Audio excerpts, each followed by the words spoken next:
Carfentanil is a synthetic opioid that's about 5,000 times more powerful than heroin. A lethal dose is about the size of Abraham Lincoln's nose on this penny. Police Chief Carl Metzger says that people can prevent pedestrian accidents by simply looking up from their phone while crossing the street. The fetal heartbeat is detected about 6 weeks into the pregnancy. At this point, the doctors say the embryo is about the size of this lentil right here. But for pro-life supporters, this embryo is still a baby. This chip right here contains human cells that can be used to mimic different organ systems like the brain, liver, and muscles. Helping the environment doesn't have to be difficult. Just taking simple steps like throwing your trash in recycling can help make a difference. For students without access to technology, all they have to do is sign in, swipe their ID, and they can check out equipment. Florida's equity index score is 1.89. UCF doesn't come that much higher at 2.0.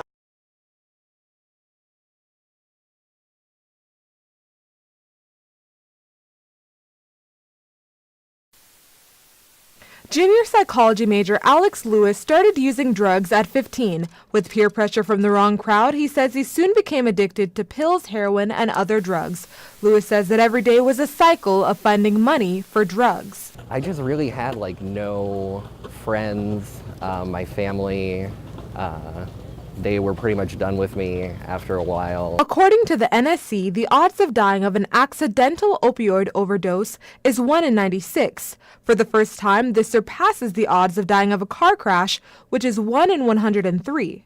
Carfentanil is a synthetic opioid that's about 5,000 times more powerful than heroin.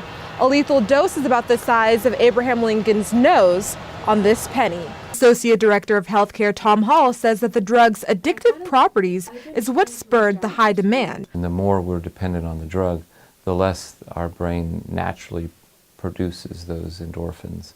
And then we end up with the addiction. 5 years ago, Lewis decided to get sober. After being charged with a felony for drug possession, he wanted to make a change in his life.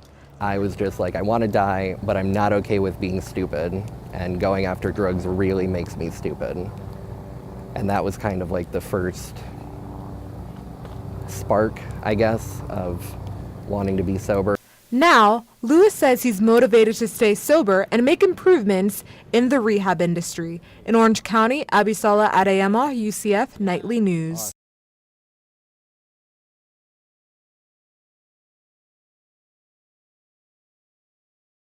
Catholic Campus Ministry staff member Jamie Jones says she's participated in 5 pro-life protests. Jones says her faith plays a major role in her opinion on abortion. From a Catholic perspective, we actually believe that life begins at conception. The fetal heartbeat is detected about 6 weeks into the pregnancy. At this point, the doctors say the embryo is about the size of this lentil right here.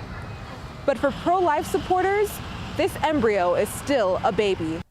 That's why Florida House Representative Mike Hill says he filed the heartbeat bill. The bill bans abortion after the fetal heartbeat is detected. However, the exceptions include cases of rape, incest, or risk to the mother's life. It states women getting an abortion after the heartbeat is detected will be convicted of a 3rd-degree felony. Well, if you know that it would be a felony, they might be more willing to then follow the law, not just flout the law and have an abortion anyway. House Representative Anna Escamani says the bill would completely ban abortions for women in Florida. She says most women do not find out they are pregnant until 6 weeks. She says restrictive measures do not reduce abortion rates. It would be better to not stigmatize the women and providers they trust and interfere in that personal medical decision, but to instead pursue contraception access, to pursue sex ed programs that really focus on this prevention piece. Jones says that although she is pro-life, she still understands pro-choice perspectives. In Orange County, Abisola Adeyemo, UCF Nightly News.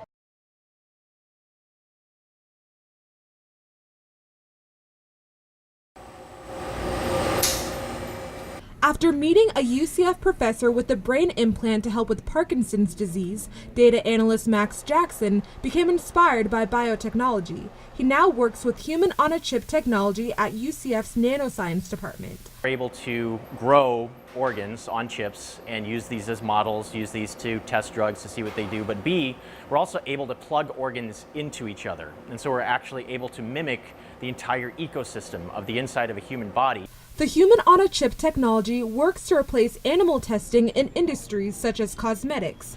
Nanoscience professor James Hickman says that the biggest benefit is testing one organ system at a time. What we can do with our system is we can take out the liver. We can take out one of the other organs, which if you did it with an animal, that would be problematic, right?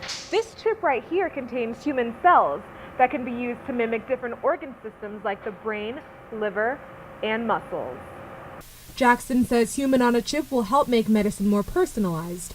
Doctors could use your own cells to test how different medications would react in your body. Jackson says there are countless opportunities in this field. He says that knowing you can make an impact is the most rewarding part. In Orange County, Abisola Adeyemo, UCF Nightly News.